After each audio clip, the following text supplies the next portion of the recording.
David Tattersall, director of photography on The Phantom Menace, called the Podrace a sequence that was more exciting than any other sort of action race sequence in any other film previous to this. This statement might sound hyperbolic, and of course it is, but when you peel away some of the artistry, time, effort, and most of all ambition that went into Star Wars' seminal racing set piece, you might be hard pressed to disagree. Yippee! Don't spoil it.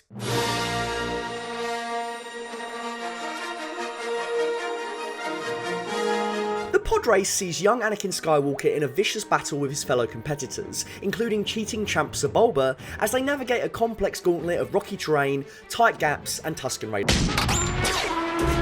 Every piece of this sequence, from the practical effects, the visual effects, the design work, the sound design, the framing, is the achievement of no one person. It's funny, the images that you see on the screen are nothing like what it is to actually do it.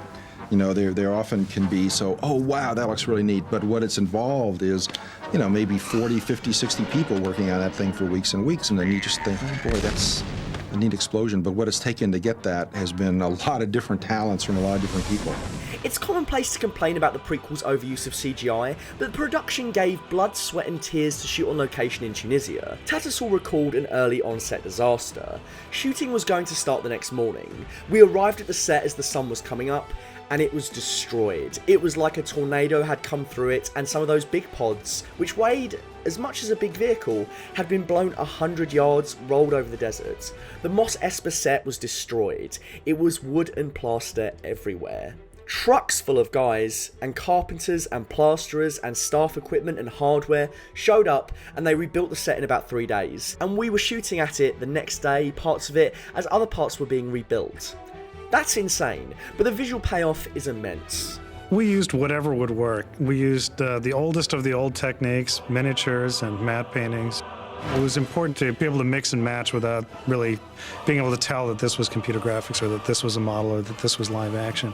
Star Wars is well known for the incredible tracks that accompany its most awe-inspiring spectacles, from Duel of the Fates to the Battle of Yavin.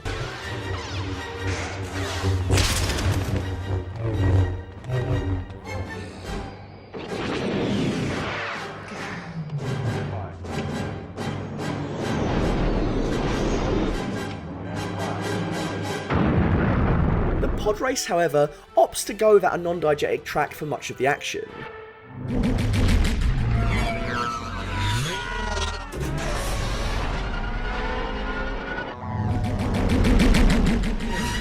Ben Burtt, the man responsible for such delights as R2-D2's beeps and Darth Vader's breathing patterns, dug deep to craft the unique sounds of each pod racer, utilising electric toothbrushes, shavers, rockets, motorcycle engines and countless other items. There was a mandate to give each vehicle a personality. Some pods and their racers were meant to evoke comedy, others terror, so the sounds accompanying them were created to match. Anakin's racer was created using the sounds from a Porsche engine, Sebulba's a Ferrari. Longtime Wars sound editor Matthew Wood was ecstatic at the creative freedom such a sequence gave the sound designers. I've never actually had an experience like that on a film where there's been such a long sequence where it can showcase our work like that. Fun fact, Wood also ended up voicing General Grievous. Army or not, you must realize you are doomed. If there's one thing to commend about the cinematography here, it's the way in which it translates the awesome speed of the race. A combination of grandiose wide shots that capture all the racers zooming across the sandy vistas, to tight, intimate POVs, and close-ups that slap us awake with the sheer power of these machines.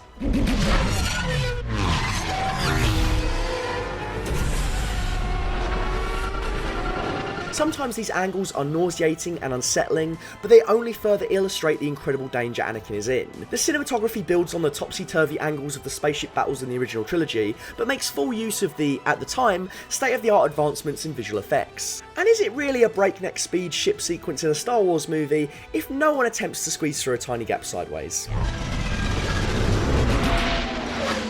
George Lucas didn't want each pod racer to merely explode. He wanted them to have a weight to them that evoked something we would see in the real world.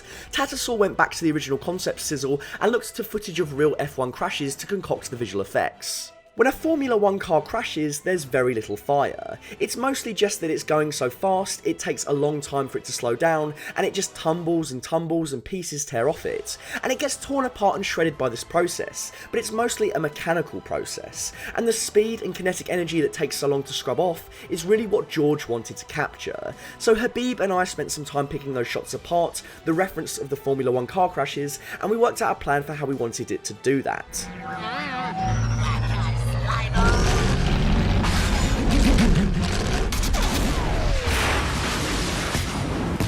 There's loads of interesting and weird alien designs to boot, including callbacks to previous creatures as well as brand new creations. Some are detailed costumes with practical effects, whilst other more ambitious humanoid designs are appropriately fully CG. The two-headed announcer that defies all logic by being one fully functioning creature with two clearly distinctive and different minds is the kind of bizarro that Star Wars is all about.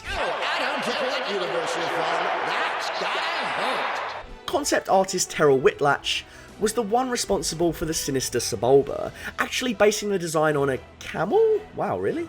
I was always going to the Oakland Zoo and drawing the animals, and there's this camel. They're very large, they're very grounded, they look very proud, and they have an attitude. I thought to my little self, what if we took the face of that camel and shrunk it down, but he still has his attitude? Sebulba is a sufficiently menacing phantom in the race, and seeing Anakin and he come neck and neck at the finish line, only for the young Skywalker to triumph, is a joyous moment.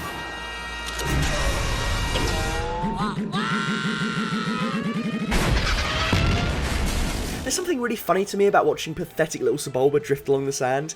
It tickles me.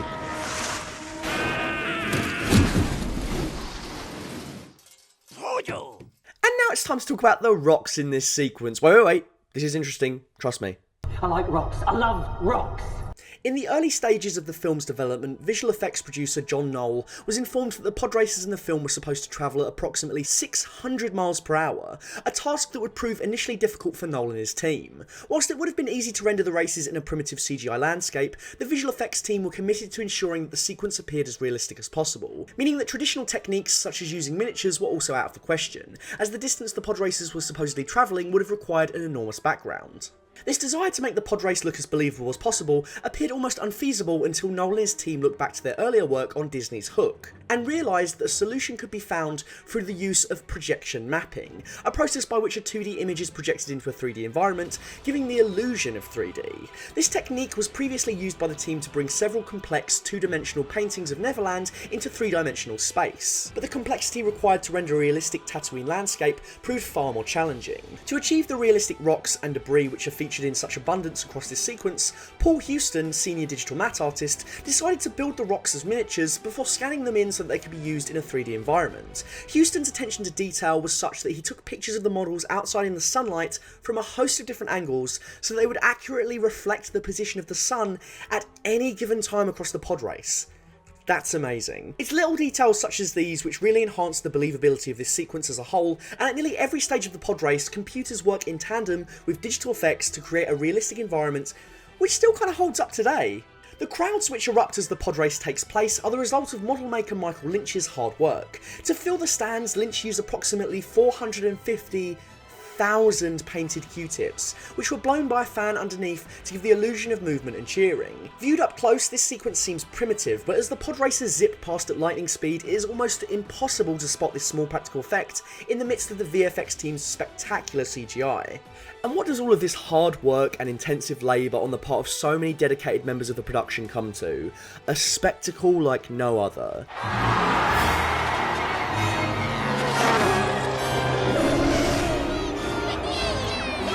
But more than that, this scene is incredibly important for Anakin Skywalker's entire journey across the saga. This isn't just about winning a race, this is about proving himself. You've been working on that thing for years. It's never gonna run. Keep racing, Annie. You're gonna be Bug Squad.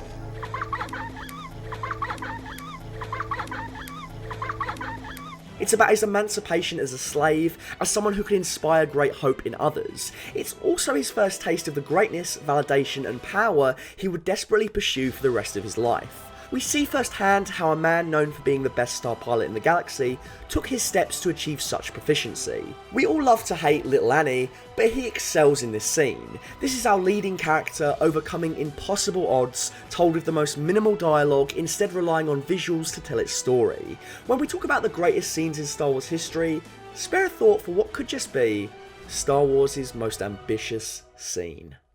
The Star Wars tracks in this video were very kindly provided by Samuel Kim Music. You can check out some of his awesome tracks over at his channel, the details of which are in the description below. Thank you for watching another Full Fat video. If you'd like to see more from Full Fat videos, why not follow us on Instagram and Twitter? Please consider becoming a patron on Patreon. We've got some cool exclusive content on there. Thank you to our $100 patrons, Dr. Chike and Jax Merrick. Chris and I really appreciate it. Until next time, stay milky.